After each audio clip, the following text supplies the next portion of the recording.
Breastfeeding is a sacred relationship between a mother and a child, where she continues to nourish her newborn with her body. You might say there's nothing more beautiful, unless that little baby you're nursing didn't grow inside of you. Then, to some, it's sexual assault. Breastfeeding calls out many of our complicated emotions around the female body, even when it's with mother and child. But how did it get this way? In today's episode, we'll explore the sweeping cultural and societal changes that took breastfeeding from a normal part of the reproductive cycle to something much more taboo. That's what you're in for today on Impolite Society.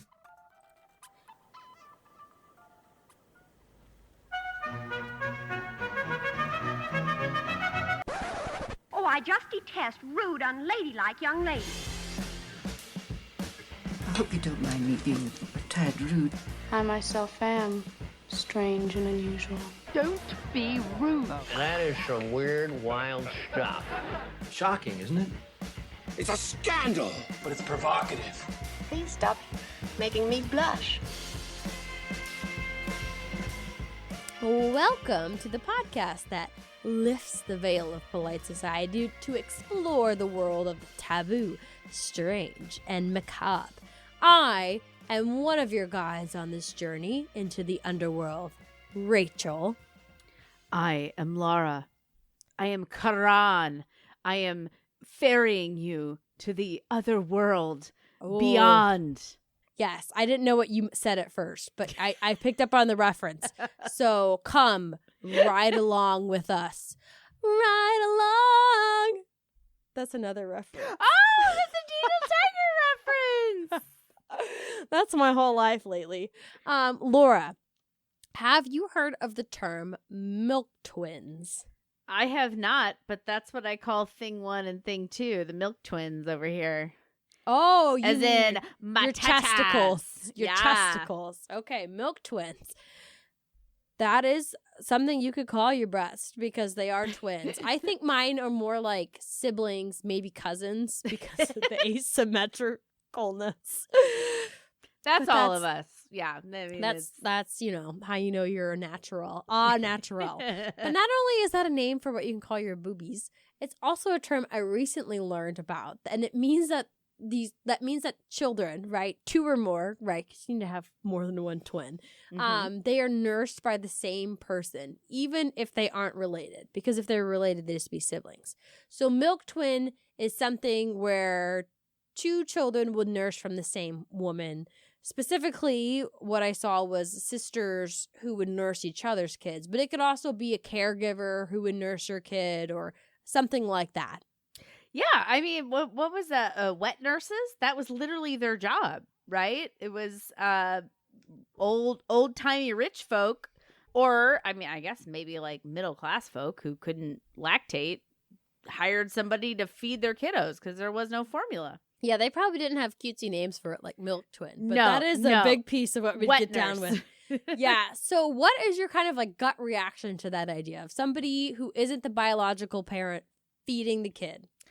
Before kids, definitely very different. Pre-kids, it'd be like, ew, gross. That's biological fluid. You're swapping fluids. That's disgusting. Now that I've had two children, and I have at least tried to nurse both of them, failed miserably, I do not fucking care. That milk is milk. If I had been a more passionate person about like the powers and beauty of breast milk, I would have totally gone to like a milk bank. You know, they have the breast milk banks. I didn't really care that much, so I stuck a bottle in both these kids' mouths. Mine didn't work out. So off to the formula it goes. But yeah, I do not think that it's weird at all at this juncture in my life. At this point. So if Yes. I had taken your daughter Amelia a couple years ago when she was born and I popped her on my tit, you would have been like, that's fine. Yeah, milk's milk. Fed is best. Honestly, truly, I'd be like, good for you, because I can't get mine to work properly, so go for it. That is fair enough. And that is kind of my thinking as well. And that led me down this huge rabbit hole because I saw a TikTok where these two sisters were talking about how they both had kids around the same age. And they would like, you know, if the one needed to be fed, they would just pop their niece or nephew on their boob and they would just drink up. And you know, it was normal for them. But people the comments. They had something else to say. They thought that was insane. I mean, they compared it to sexual assault of the babies. Shut the fuck up. Yes, and some people were saying that this could even be illegal. You know, when you get down into the core questions and people are like, oh, somebody at daycare is breastfeeding my kid and da-da-da-da-da-da. And, you know, consent's real. Consent's a thing. But babies like can't consent, period. Like to anybody, not even to their mother. So, well, right. Like, do kids? Yeah. If you grow up, does anybody want to imagine their mom's boob in their mouth? Probably not. But that's not what matters, right? It's about getting that kid fed. And I mean, videos of animals nursing other baby animals are wild. People eat that shit up online. I mean, you see a cat nursing a panda, a dog nursing a cheetah. Everyone's like, yes, give me more of that. And that's interspecies. Yet humans, if they are nursing a baby that they did not gestate inside of their belly, it's a huge fucking sin. You know, straight to jail. And I think most of this probably comes from, I mean, especially on TikTok, right? Is like a whole different demographic of people who are younger, they haven't had kids.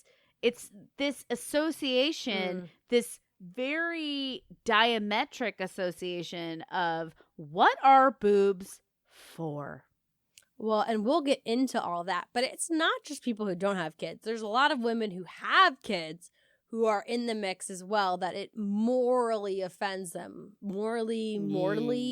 Yeah. It's like a huge boundary, a huge taboo that is being crossed. And when you ask them why, there's not really a good answer for it, right? People can't really articulate why. And that's because it's a personal belief. It's a social moray that we've talked about, right, for like the last 4 years.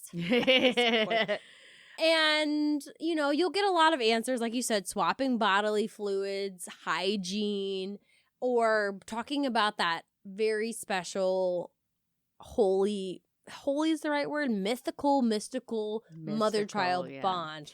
Yeah, and the reason why you can't pinpoint it and you can't get a real answer is because it's all a bunch of bullshit. That's Laura's firm line in the sand. Well, right, it's a cultural belief because when you look at it on paper, it's very pragmatic, right? Yes. It's like, you know, you got to feed the babies. And a study of forager cultures around the world found that almost half of these cultures did engage in the breastfeeding of other babies. I'm surprised it's only half, honestly. Well, yeah, I guess in other ones they were just more desperate for food. So they're like, I'm not fucking wasting resources on your kid. I'm not wasting these sweet booby calories on your kiddo. Well, yeah, it's a huge energy demand. It is. But of those cultures, right, the half of the cultures, it wasn't like the super norm, right? It wasn't the day-to-day activity. It wasn't just every baby had an all-you-can-eat buffet from all the boobs. Right? It was safer when the mom had died or maybe her milk didn't come in the way that they'd wanted. Preach, sister. That's the life I fell into. Yep, truly. But still, in some cultures, that was the norm. Like, babies just ate. A baby was crying, you pick him up, you stick him on a boob. Whose baby is it? Nobody even knows. That's the utopia we're all dreaming of. Yeah, everyone shut up a crying baby by shoving a titty in its mouth because everyone hates the sound of a crying baby. Oh my God. Worst. My God. It's like everybody says it takes a village, but that they don't want the village's boobies in their baby's mouth. Go figure. And then a study of the hunter-gatherers in the Congo Basin, they found that upwards of 80% of the babies there have been nursed by somebody other than their mom. But it turned out that that was a minority, right? The vast majority was made up by the mom, but a vast majority of the babies had been breastfed by somebody else at some point. That totally checks. That is more the statistic that I was thinking about, in the sense of like, yeah, it mostly comes from mom because that just makes sense. But, you know, there are occasions where shit happens. So can you handle this for me? Yeah, the moms are gone, the baby's crying. You're not going to sit there and let a baby suffer. And like you said, nobody wants to listen to it. It is the worst sound a human can endure, is the sound of a baby crying. So, you know, you just pop them on whoever's lactating at that moment. And the study did find that it was mostly kin, right? It was grandmothers, aunts, those kind of things.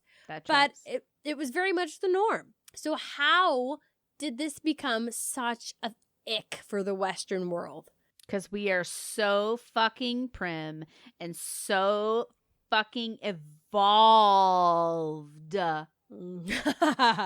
But what does that mean? And that's what we're going to dig into today, right? Because as we've learned in the 4 years that we've been making this podcast, 4 long, grueling years. No, just kidding. This is a labor of love. We love this podcast. Social mores, they don't really have a clear explanation, right? Why are periods taboo? Why can't we eat other humans? These are all things that are like, there's they don't nothing... have good reasons. Yeah. Yes, but they are a social taboo. So while we can't pinpoint exactly why they're quote unquote wrong, we can try to understand what's happening in the world, in the culture that led to that belief. And that's what we're going to do today. And I have done the research. I've been digging in. We're reading a lot about breastfeeding. As somebody who's never done it themselves, I've learned a lot about breastfeeding.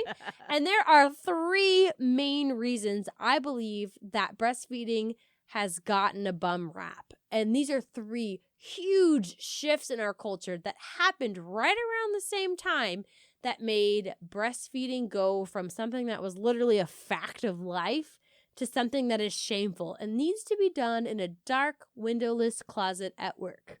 I have some theories about what this is, but I'm really interested to see the pinpointing 3 interests. Well, exactly. I mean, I think a lot of people, it's not going to be a major shock, but I thought it was really fascinating how these 3 forces kind of came together at the same time.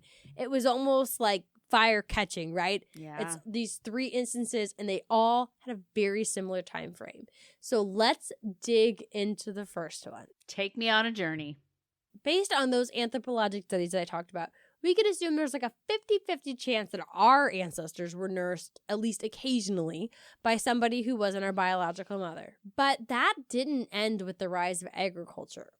It was pretty normal for the wealthy women to employ wet nurses, as you mentioned, or women who would feed their child. And there's evidence of this up into the 1920s, of seeing ads posted in magazines of women looking for wet nurses, which is so fun that we can see that recorded in newspapers to this day.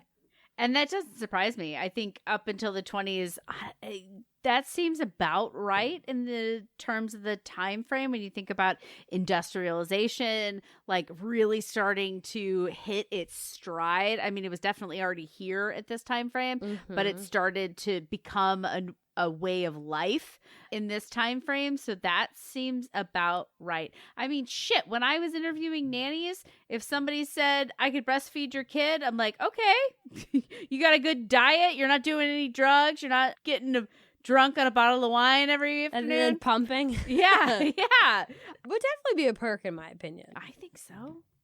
But it turns out wet nursing was not always as light and happy as, oh, here's my nanny come in to feed my baby.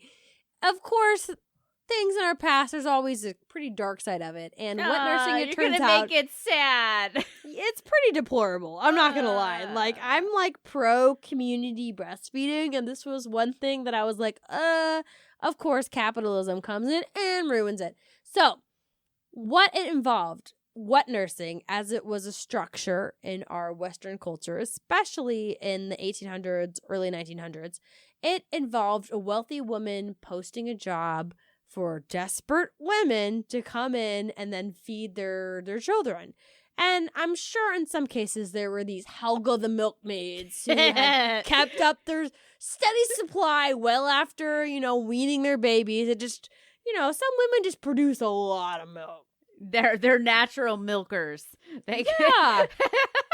They even have that like German, like the under corset where the boobs just like flop out. I mean, some women are like posting pictures of freezers they filled with their breast milk and I had all friends this like stuff. that, and I was like, Yeah, "Fuck I'm like, you." Good for you, So I'm sure that was some of the cases, but the reality for a lot of these women was much more bleak. So the best way to be a wet nurse was to be employed by a hospital, right? So you could like feed the babies, I guess, at the hospital or the sick babies. I don't know. So the moms could have a break and go to sleep after they fucking labored for 36 hours with no pain medication? I think most people in that era were having babies at home, though, right? So it was not the norm. You're right. I think these have to be either like the dropped off babies or the sick babies, or it seems odd because I don't think 100% of babies born were just like handed off to a wet nurse to suckle on. You're right. So these have to be, or they were like pumping the milk and giving it to them. I don't know. With these hospitals, there was some kind of industrial piece going on. But that was good, though, because it was a clock in, clock out type of situation.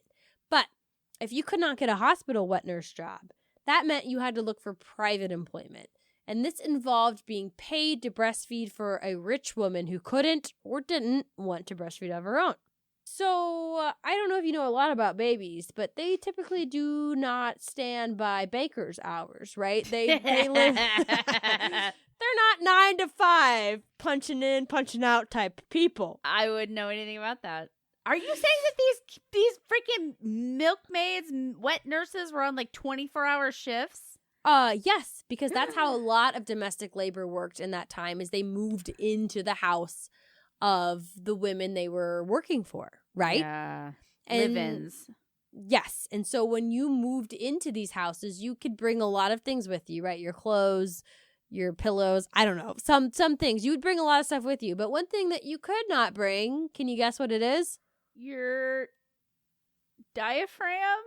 No, your baby. Your baby. Ah! So women are lactating because they have recently given birth, right? And they have a child who is nursing. That's kind of the rules of the road. So if you were a wet nurse, a lot of these families, they didn't want to deal with the one baby they had, right? That's why they were hiring a wet nurse. Hey, let's not judge too harshly. Maybe they couldn't. Well, yes, some women were very deeply upset about the idea of, not being able to breastfeed. But some were also just kind of like, you know what? I don't really want to do it. Like, give this baby over to the wet nurse. And so these wet nurses, they could not bring their baby. So what was a woman to do, right? It was literally choosing between starving on the street. Oh, damn. Or employment. And according to Jacqueline Wolf, who is a breastfeeding historian, I didn't know there was such a thing, but she is. And she wrote a book about it, so I trust her.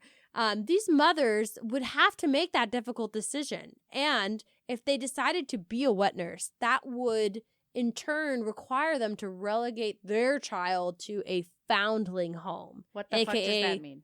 An orphanage. So they would have to give up their baby in order to take these jobs, which I'm guessing a lot of these women they're not married, they're probably young, they're obviously desperate, they're in a desperate situation. So according to Jackie Wolf, this whole structure of wet nurses was literally just a universal transaction of one baby for another baby. Because who was going to feed that baby that was in the foundling home? This is getting dark. I talk about bummer index. That's why I mean this was deplorable. Because, man, life is bleak when women don't have options. Okay, I'm going to get on my fucking soapbox and I'm going to say, not even just like, you're going to think, like, oh, women need the right to abortion. Like, sure, fine. Yeah, give them the abortion. But also, you need to give women options to earn their own living, to have safe childcare. Yeah. Because as long as women don't have those options, children will be the ones who suffer. And if you cannot bring yourself to care about women as people, which I know a vast majority, okay, I won't say a vast majority. Oh, come on, yeah. There's a lot of people who don't care about women as people. But think of the children, guys. Just think of the children. That is always my refrain, especially as I've gotten older, and even before I had kids. But I had a very like hard stance when I was young and fucking stupid, you know, where you're like, as young stupid people do. Life is black and white, it's fine, you know. And then you get older, and then immediately my refrain: what about the children? Right? So it's like you need to set up women, even if you think they're harlots, even if you don't condone their actions, you need to support them. Yeah, right? It doesn't matter them. It matters about the kids. Because those kids are innocent. Yep. Anyways. Let's all breathe. Just take a moment. And let's a moment of silence for all of those little foundling children. Oh, now you just brought it down again. Yeah, that's what I do. They call me Rachel Downer. No fun. No fun, Rachel. Hashtag no fun, Rachel. Give her a microphone and a podcast. Let go.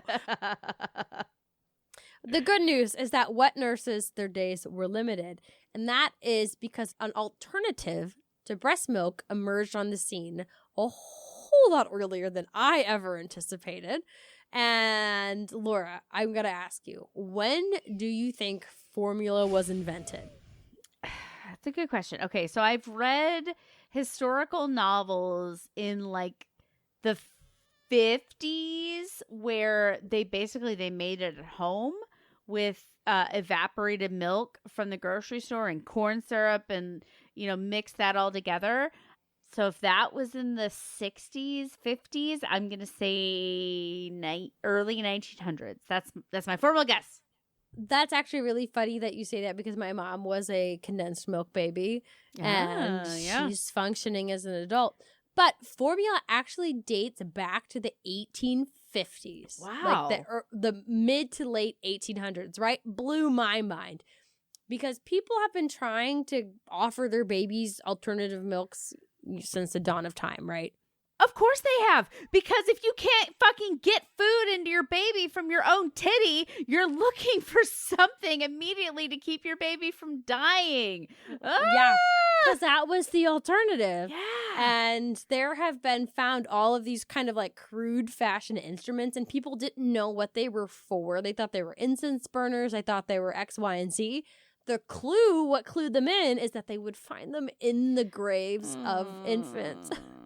Again, bummer index. And that's when they tested them, and that's when they saw the animal milk proteins inside of it. And they realized that people were trying to like tea kettle pour milk into babies' mouths and like all this stuff. Yeah.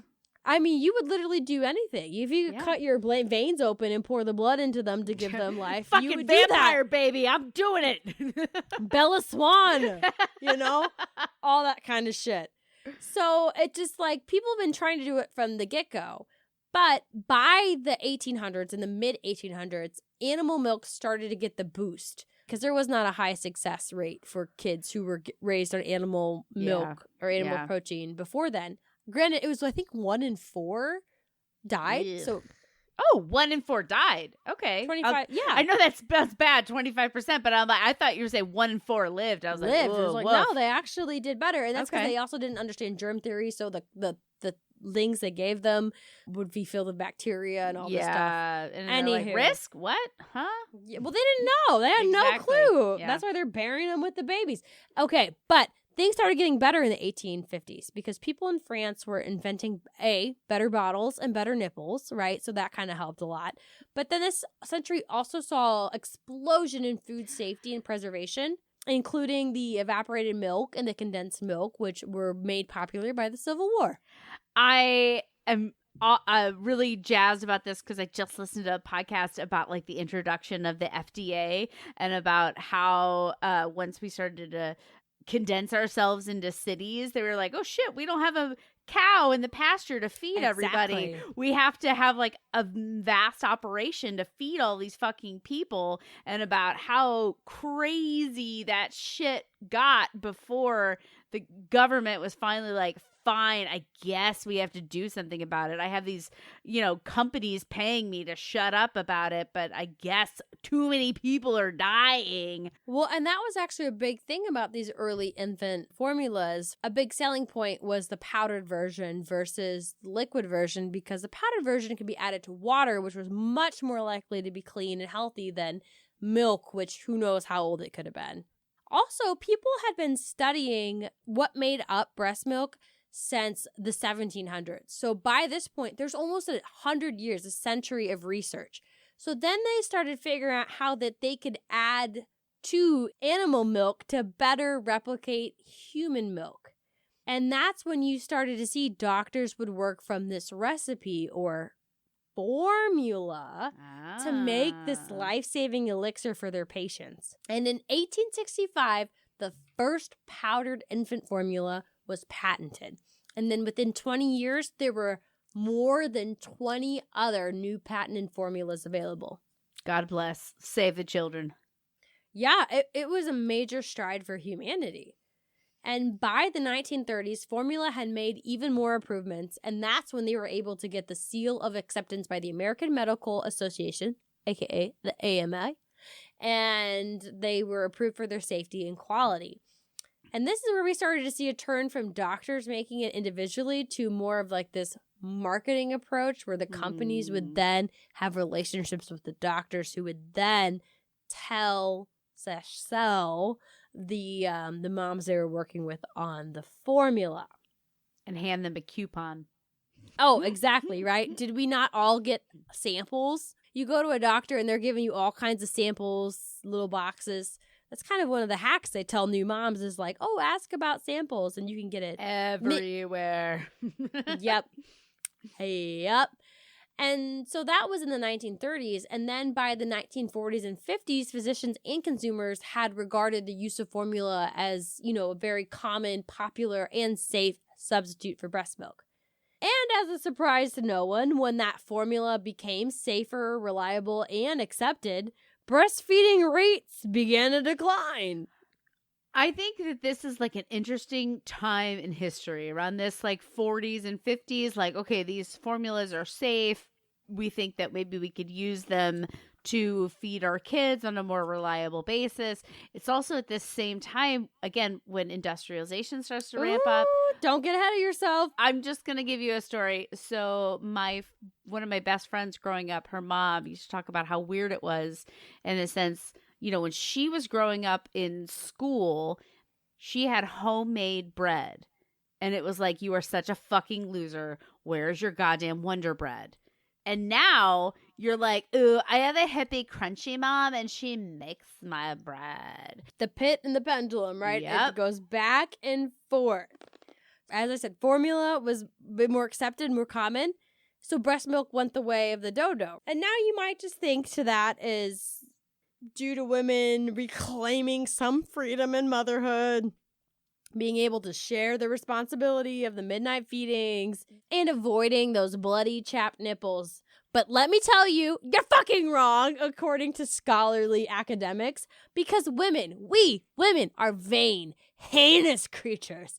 So there must be a much more shallow reason that we have abandoned the natural order of breastfeeding. Of course.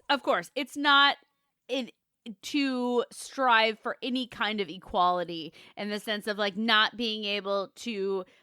having to be tied to your child physically on your body every 3 hours. Not even every 3 hours, every 2 hours, every 1 hour. There are women out there who use their breast as pacifiers, living pacifiers. Yes. And you cannot be separated from them.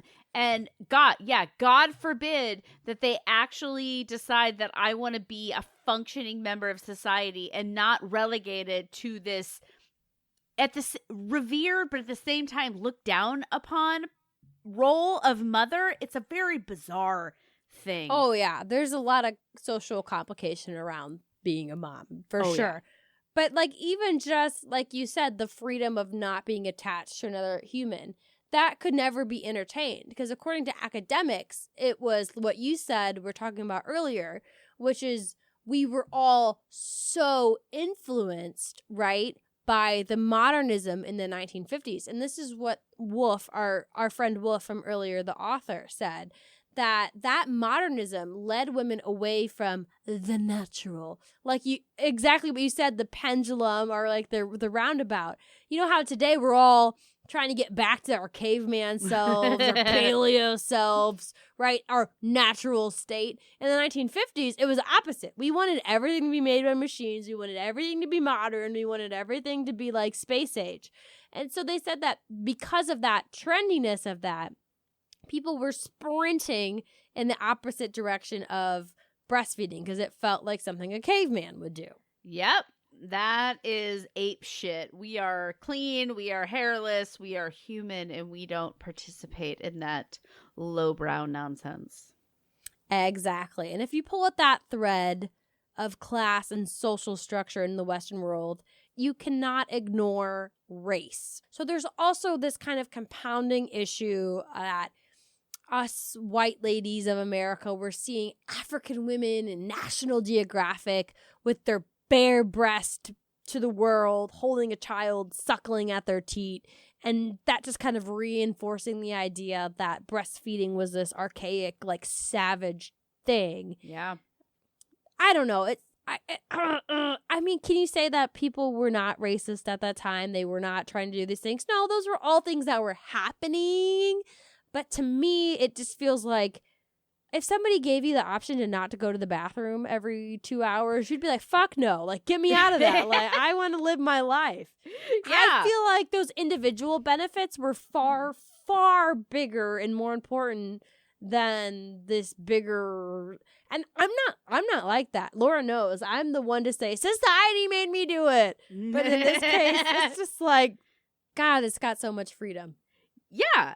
Like you said, I mean, thinking about it away from a child and breastfeeding and all that kind of thing, like if you didn't have to take a break every 3 hours to go take a piss. Well, imagine if you're taking a piss took 30 minutes and you had to wake up in the middle of the night to do it. Yeah. And so we basically described being a man, right? 30-minute bathroom breaks and having to wake up in the middle of the night. Scrolling on the phone. Yeah, for the phone in the middle of the night. Your husband's what, 40? 43. 43, so he's the prostate, it'll happen. He'll be waking up all night, every night, multiple times a night. I doubt it. I think he'd piss the bed before he woke up. That man sleeps like a log. Yeah. That's the carefree slumber of a man, right? Yeah, 100%. Ain't nothing like it. Your little newborn baby and a 43-year-old man. So that's one of the elements that I say was at work, is that when human beings began, if your boobs didn't work, your baby died. But in the past 150 years, we've had this explosion of safe, reliable alternative to human milk that fed our babies. Thank fucking God. God damn, yeah. And I'd say made it a better place. So yeah. Thank you. Yeah. Thank you, science, for that one. But as you've alluded to in the same time, there was also another huge change in the past 150 years. But before we dig into that change itself, we have to understand how breastfeeding works. So, Laura, as somebody who has gone through the process of breastfeeding, can you explain, like, how does it work? How do you maintain your supply? Supply and demand, bitch. That is how it works. You need to create a demand, whether that is a little tiny baby mouth trying to go out at your nipple or a pump or something. You have to continually tell your titty more. And once it gets into that cadence, that's when it starts to really, really go. And it gets so much, if you've really built up that supply and demand system, once it gets too full, it hurts. Like literally your breasts are aching. They start to leak because it needs to evacuate so it can needs to be more. Expressed. Yeah. So essentially you keep up that supply or you go dry. Yep. Which means waking up every 3 to 5 hours of sleep. Because, if your kid didn't wake up at that time, then your breast would eventually be like, oh, I don't need to do it, so I am going to just kind of wither Suck it up. all up. Yep. And this system, it worked well, obviously. Here we are. We're all humans. We've been around for a couple 100,000 years. It worked really well when babies were, like Laura, like you said, attached to their mom all day, every day. And that could be while they were working the farm, tending the land, managing the household, sewing in circles, catching the vapors, whatever else. Yeah, historical ladies did. I'm not a historian. I don't know what women did every second of every day. But women were with their babies up until very recently, right? And this started to change around that same time that the earliest versions of formula entered the scene. And you hinted at it. What was happening in the late 1800s that might cause a shift to disrupt the time that a mother would spend with her baby? Industrialization, baby. That's right. The Industrial Revolution. You gotta do the work, work, work, work, work. Work. Pop those kids out and get back to feeding Papa Monopoly Man's coffers, young lady. No time for maternity leave. Oh, actually, better yet, get that kid to work too. Get him in the mines, little hands. I mean, yeah, you are feeding Papa Monopoly's coffers, but you're straight feeding yourself. Like, that was the way to survive. It's not like an option. You know what I mean? Like, that was what you had to do. Yes. So women entered the workplace. They entered the workplace at this time, and the trend continued. Granted, most working gals were single, but married women continued to make up a bigger and bigger part of the job market. In 1890, less than 10% of working women were married.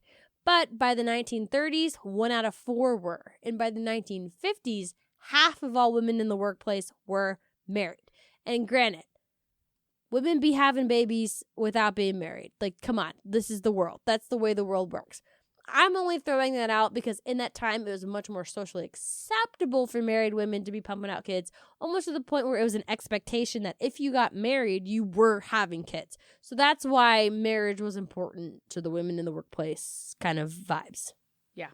Well, I mean, also there's maybe another really important thing that happened in that time frame from 1890 to 1950, which is 2 world wars where half of the working population, like 90% of the working population was away at war. That's a whole nother episode. I'm just saying, but keep it in your brain. That's where you saw the shift of work be for single gals to work being for all gals. Yep. You know, where married women had to get in the workplace. And then when the men came back, big swing. I mean, women didn't want to give up that freedom. They didn't want to give up that earning potential. So that's why you saw in the 50s, 50% of women in the workplace were married, right? Because that door had been opened and you could not close it. Yep. So these working ladies, the women who were working and who had kids, one thing that you could be sure of was that they could not exactly take those kids into work with them. And as we stated, when you cut back on feeding, when that demand, as your body interprets the demand going down, what happens? You dry up. Exactly. So, I mean, and again, another kind of fun thing I learned in this journey is that it wasn't not all that different back then. Breast pumps are also older than one might consider. They've been around since the 1880s. You could actually find them in the Sears catalog of that year, which blew my mind. That doesn't surprise me. And I know, like, they were hand done and that kind of thing, because latching is complicated. Well, yes, these were mostly existed to feed preemies, right? Because preemies are not notoriously good at latching / sucking. And I know this firsthand because my daughter was about a month early. And even still, that's not like a super preemie. Mm-hmm. She couldn't fucking eat for a week. Like, she could not, the whole rigmarole in her mouth did not work. She was fed through a tube for the first week of her life. And I never thought about it. But, like, Without that NG tube, we would have been SOL. I have often thought about that. I'm like, if I were on the prairie, fucking dead. Everybody dead. Well, yeah, I would have fucking been dead. The way my eyesight is, I would have got fucking taken by a wolf or something a long time ago. True, you would have never even reached to gestational age anyway. Yeah, I would just, I'd be like, oh, what's that? Boom, got. Mountain lion, got. Sitting duck over here. But so back then, that breast pump is considered an intervention, like a rare intervention. But now it's basically on every registry, which just shows the continuation of women working, right? The idea is that when you have a baby, the idea is that you are not going to be spending every second of the day with it for its entire nursing life, right? That you are having a baby, anticipating leaving it. And that's to say that, ironically, we've done a complete 180 from the 1950s where breastfeeding was once something to be looked down upon as something a poor person would do. But now it's done that flippity flap, and elites, aka professional class women, are the ones who have the privilege to breastfeed. And it shows that women who have higher education and work in white-collar jobs are much more likely to continue breastfeeding because even though it ain't easy, I'm not going to say it's easy for anybody, any woman, right? No. But if you have those kind of jobs, you are much more likely to have access to a private office or an area and time in the day to be able to pump. Yeah, relative to like what, a gas station employee? And well, you're like that's exactly You're the only one there. What the fuck are you supposed to do? You're sitting there ringing out customers. You got these things strapped to you. If only we lived in a world where that was acceptable. But right, yeah, if you're working in a gas station or retail or driving for Amazon or slinging burgers, you don't have access to the time, the space, the privacy to pump. And the same goes for those early working women. They didn't have a wellness room in those early factories or, in the Madison Avenue advertising agency place. I just think Mad Men. I don't know why I was stuck on that. But they didn't give those assholes. Don Draper didn't give his secretary a place to pump. He was way more worried about fucking her. So essentially, breastfeeding became even more challenging for women at the same time that healthy, safe alternatives were on the rise. Doesn't take a genius mathematician to find out why people went to formula. Well, and there's still one more element that we want to look at that I think played a major role in why breastfeeding became such a taboo. And that is, in itself, the equipment. The titties. The titties. Because it turns out the grip that sweater puppies have on us Americans isn't universal. I remember the first time I went to Europe was in high school, and I went with a group of other high schoolers, and we land in London first thing in the morning. Before we even leave the airport, we pick up a newspaper, and what do we see in there? An ad with full chest bared in the newspaper, and we are all scandalized. Oh, yeah, that's very common. Breasts are allowed on UK TV after 9 p.m. Oh. Network. Oh. Like yes. CBS after 9 p.m. Full titty. Well, truly.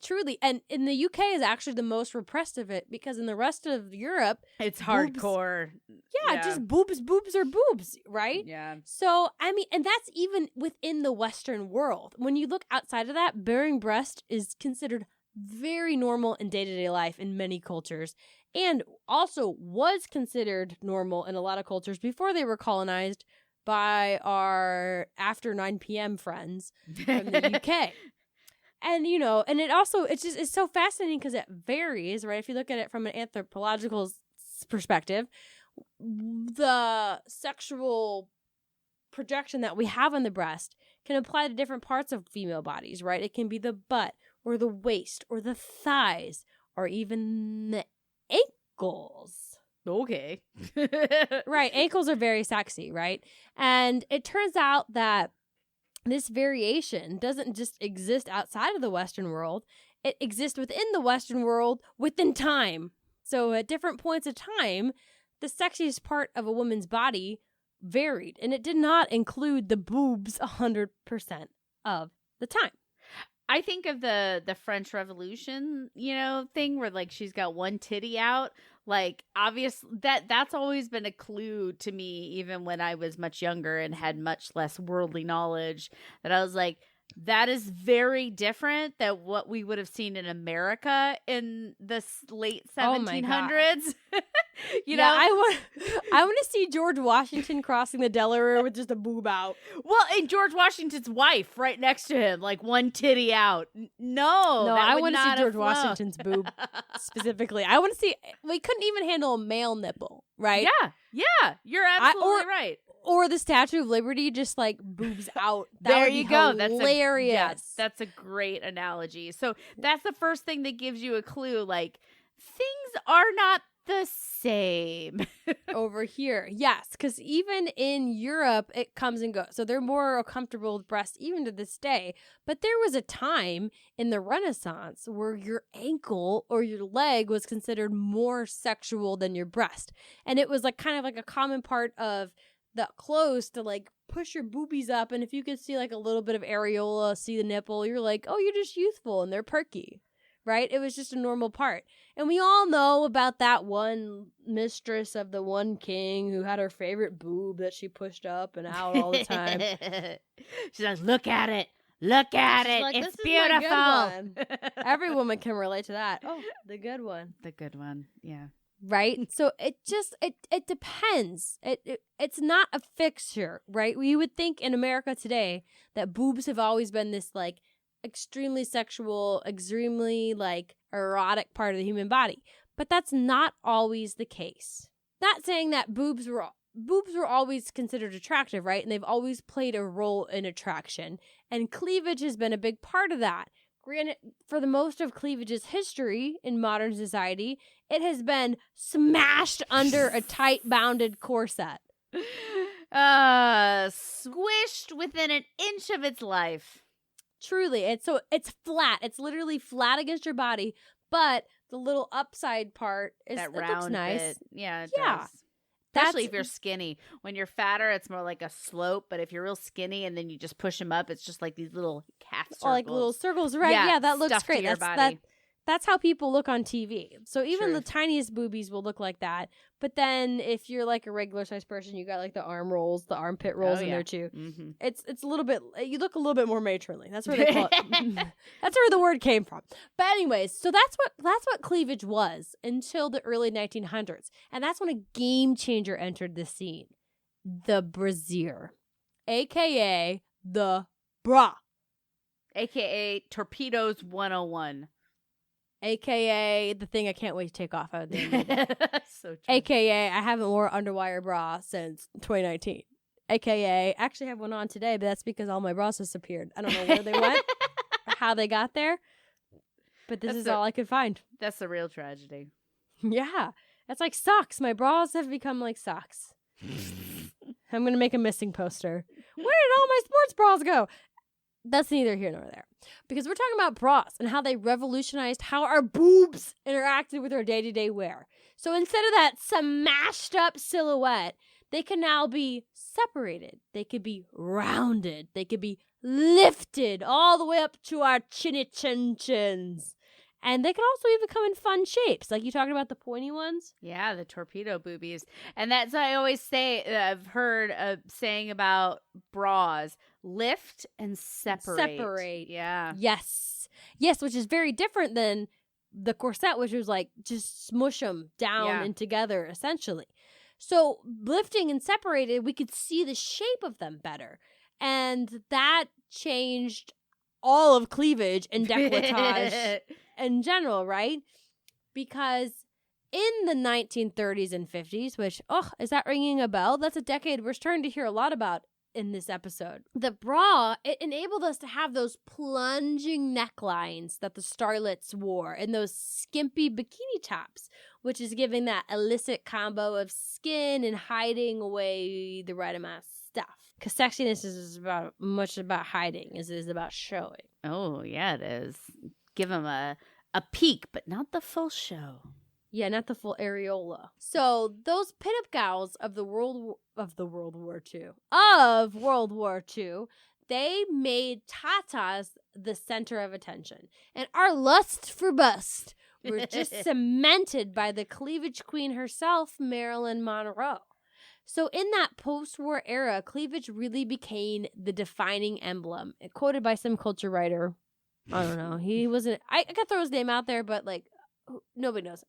He said, the bust, the bosom, the cleavage was in the 50s. It was the apotheosis of erogenous zones.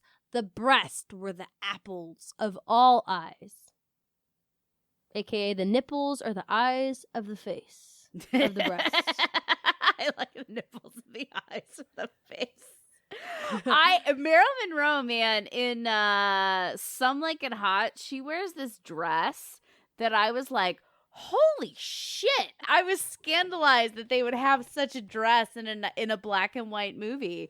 So, yeah, things were changing fast. People were becoming breast men, that's for sure. And that boob obsession continued in the decades following. So we saw the rise of certain periodicals that featured buxom models. You might know them. It was like Playboy. Oh, those periodicals. Those very right. academic, scholarly periodicals. Got it. Yeah, the people would definitely pick up for the articles. And not the trifold, centerfold situations that featured said models. So in that, breasts were becoming synonymous with sexuality. And what do we get when we silly little humans get fixated on something, right? We start to build out those super stimuli. We seek out those super stimuli, which has been like an war cry of Impolite Society. Bigger is better, super normal stimuli. Ra, da, da, da, da. Oh, yeah. When it comes to breasts, we wanted bigger and we wanted more. And Laura, you did the research for the episode about plastic surgery. Do you remember when the first boob job was done? No, I didn't look into the history.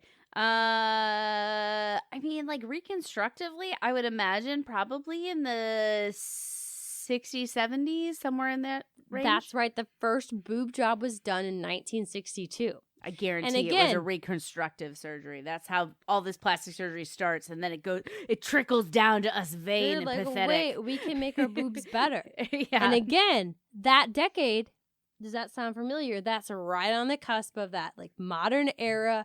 Formulas hitting the market, women are hitting the workplace, working women, designing women, all that stuff. So from there, going under the knife has only taken off. And we are augmenting the shit out of our chest. And it is expected to be a $8 billion industry by 2032. I'm honestly surprised it isn't an $8 billion industry already. Well, right, because it's a vicious cycle, right? Yeah. We see the big old fake titties in our pornography, on our sex symbols. I mean, even in our like day-to-day like media consumption, everybody who we're looking at, not everybody, there's a lot of fake titties in the mix. Oh, yeah. And so women in our day-to-day lives, they go out and get their own bolt-ons, and then the cycle is just cemented, right? It goes round and round and round. So in those past 100-ish years, breasts have gone from a part of the human body to literally, in the case of the women who get surgery, a plastic sex toy that they wear around on their chest all day. And even if you don't have that surgery, your breasts are erotic first and foremost. That is the cultural shift that has happened. Yeah, absolutely. People see breasts and they're not like, ooh, those are used to feed babies, which is literally its purpose. That is why they are there. They are filled with all these mammary cells and glands to pump out the milk. Nobody fucking thinks about that anymore. They're just like, boobs, sex, boobs, sex. And it's not a universal, right? Like in the research I did, other cultures have related that where they will consider Americans perverse by how fixated we are in boobs. It's considered a fetishization. Good. Or like, yeah, exactly.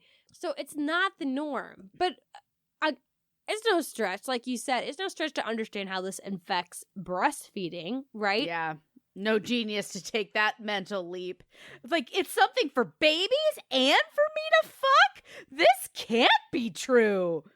Well, exactly. And especially since babies are the most precious of us all, right? Yeah. So here is my take, and I hope it's a good one. I think it's probably what everybody else has landed on at this point. When women were leaving their kids more for work, right? They had to. It was a matter of life, for freedom, blah, blah, blah, blah. It made breastfeeding harder to accomplish, which is already something that was hard enough. Kids died from it all the time already. Yeah. So when you add on these new strains and these new things that are pulling mothers away from their babies, that means that they had to turn to these new breakthroughs that were not only available, but also exciting and like fresh and reinforced through society. Space age. We're in the space age. Exactly. Modern. Leave our hunter-gatherer roots behind. Like, these are new. They're cool. They're healthier. I mean, it's no wonder that women were turning away from breastfeeding. And so in this time, when you're seeing less and less breastfeeding, and that's not just like in public, that's in your home, right? Yeah. Your wife isn't running around with chapped nipples, like hanging out and her boobs swollen because she's not breastfeeding. She's wearing her blouse and her brassiere and all of these things. And, it just, you're not seeing it. You're not encountering it. Breasts aren't for feeding babies. You don't see that. But what are you seeing breast for? Pearl necklaces. Well, right? Boobs became a thing for sexual pleasure at the same time. And there's no doubt that our culture is obsessed with boobs. And when you think of them as sexual, suddenly it's a lot harder to rectify the idea of shoving them into the mouth of our sweet, innocent babes. Yep. So we could get kind of around that when we think of this like mental gymnastics of the magic of motherhood, right? Like that can solve a lot of wrongs. People just love that shit. Just rub some of that mythical, magical womanhood on it, and let's just not think about it too much. Yeah, it's motherhood. It's its own thing. It's like, you poop on the table. It's beautiful. But what gets to the original crux of the story is that when it crosses that into somebody else's kid, right? When it's somebody who didn't give birth to the kid, when it's their nipple in the mouth of the baby, that's when it becomes sexual assault, because we've seen boobs as sexual organs for so long. And that's my theory, and I'm sticking to it. I think that is a fantastic theory. They're like, oh, this mythical motherhood magic, if it's not actually your child, we have to wipe that veneer off. And then we're stuck with the thought that boobs are not actually for sex, that they're actually for feeding babies. I don't like that, so I'm going to reject that and then just go for, again, titties are for me. Well, just like, yeah, boobs are sexual. Boobs are sexual unless that baby has magically sprung from your loins. Yeah. And then if you are somebody who did not grow that baby, you might as well be shoving a dick in its mouth, that baby's mouth. Isn't that horrible? But I feel like that's what people think. No, I mean, you're right. If you're going to call it sexual assault, that's pretty much the equivalent. And it's not equivalent. Not in the fucking slightest. Not even close. Like, people... I get on my soapbox. People will say that adoptive parents, like adoptive moms, because it's always the moms. Nobody really cares about the adoptive dads. They're scot-free.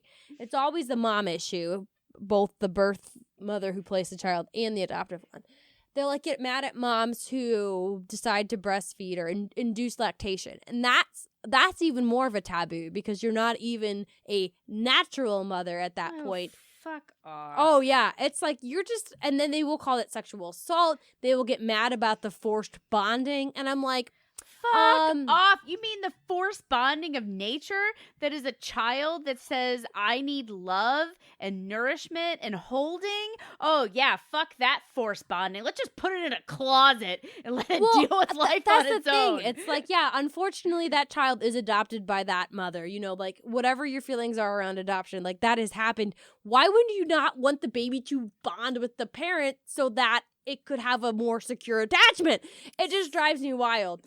So there's there's a lot of misogyny wrapped up in that kind of stuff, I think, because there's a lot of misogyny around women who are shirking their mythical responsibility of mother, which, I mean, granted, That's not me saying that. That's what people are saying. Yeah. I think any woman should have the right to not be a mother at any point. But it's also like the misogyny of women who can't have their own children being quote unquote useless to the patriarchy. So there's a lot of anger at them.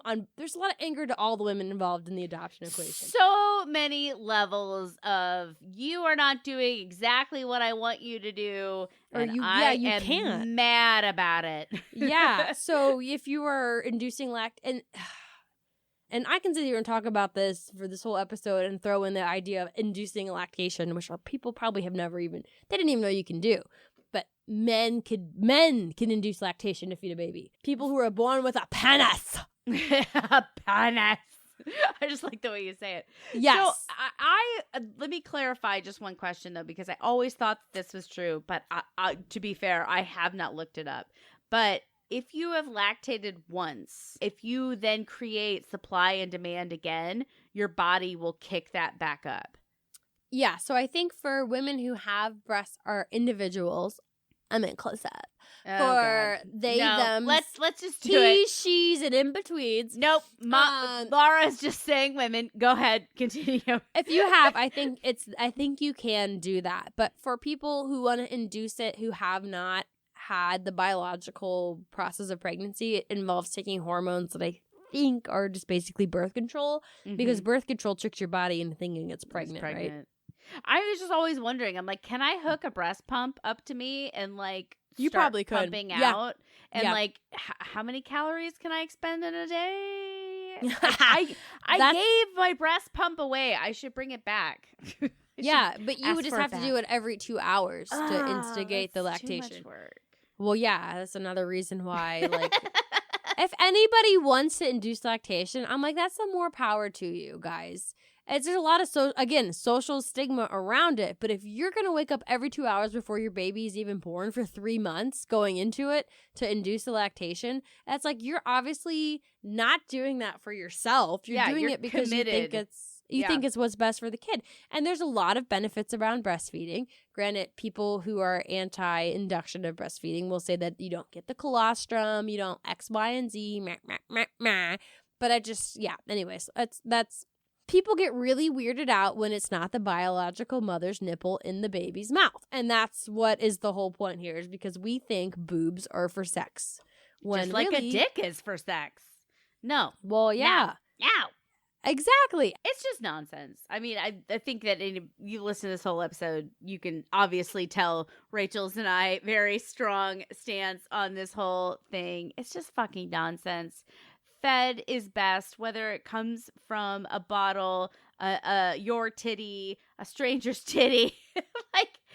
Well, right. Yeah. As long as you can ensure the safety of the stranger's milk. Yeah. And I'm not even like, I'm going to say, like, I would have preferred breast milk for my kids, but that just wasn't in the equation. The fucking breast milk banks are outrageous. They're so expensive.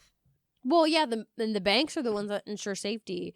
You could do swaps on Facebook, but I just could not bring myself to do it because I didn't know what those women's life were like. And I'm here saying, like, oh, it's fine to do it with women you trust, right? Like, you have to have that trust. Like a sister. Oh my gosh. Yeah. Right back to where we started. Like your sister. Exactly. Perfect symbioticism. But I will say my only complaint about breastfeeding, I just want this out there for the record. My only complaint about breastfeeding is that when I'm out in public and I see somebody holding a baby, I'm like, ooh, baby. And I want to look at it. And sometimes they're breastfeeding and it looks like I'm trying to look at their boob. And I'm just like, no, I just want to see your sweet baby's face. And as soon as I realize what's happening, I'm like, look away. But it's happened to me more than once where I'm like smiling, like, oh, and I'm like peering in. And then I see that their shirt's down. And I'm like, fuck. Rachel the pervert. I honestly, I wish I had the opportunity to experience this. I barely could breastfeed my kid at home, let alone in public. Oh, yeah. That's honestly the biggest perk, especially of breastfeeding, too, is just be able to feed your baby whenever, wherever. No bottles? No. Yeah, you don't have to heat it up. No fucking dishes. That's really the... Yeah, just pop them on. I'm jealous of people who do breastfeed and can breastfeed. I'm like, that seems nice. Yeah. Less dishes. I'm always for it. Yep. I'm sure. I mean, we obviously know it comes with a personal cost. Anyways, Yeah, you have it super easy, breastfeeding moms. Stop complaining. Yeah. Yeah, just kidding. But as I mentioned, it's never polite to stare at a breastfeeding mom, but you know who it is okay to stare at? Impolite Society. Yes, please stare at us. We love your leers. So be sure to help us grow our circle of socialites by sharing the podcast with your friends. You mean grow our areola of friends by sharing our the milk twins. Let's all suckle on each other's breasts. That goes back to, I feel like that's like a Satan thing. But anyways, let's all suckle on our satanic teats and grow the circle of socialites. And you can do that by sharing the podcast with a friend. And also, please, please, please, rating and reviewing us on your podcasting platform of choice. Because if you don't refer us, we do pop up, I guess, on people's searches and stuff. And if they see the reviews, that helps us pop up more. And that helps other people know that we're not psychos, which does not sound very fair after saying we're going to suckle on each other's satanic teeth. But they get it is what it is. You know what it is. If you're this far, you want to suckle. That's why we call people that we're obsessed with or people we admire mother, right? Because we just want to really latch on to them. All right. It's time to wrap this up. So send us a note, rude@impolitesocietypodcast.com. Leave us a review, Apple or Spotify. Always remember to tell your friends. And always keep marching to the beat of your own drum. Just stay curious. You could be curious. You could be not curious. You could just march. It's good.